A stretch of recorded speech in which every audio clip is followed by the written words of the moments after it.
Hi guys, welcome back to my channel. A very happy friendship day to all.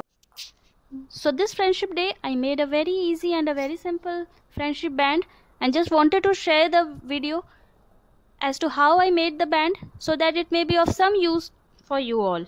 So if you want to see the video,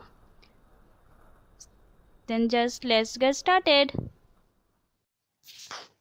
So for making this band, I have used two ribbons, a pink and a blue ribbon, a thread of pink color I've used, and one other thread I've used of green color. I've used a fevicol, a scissor, sellotapes, and two types of beads. So let's go to the process.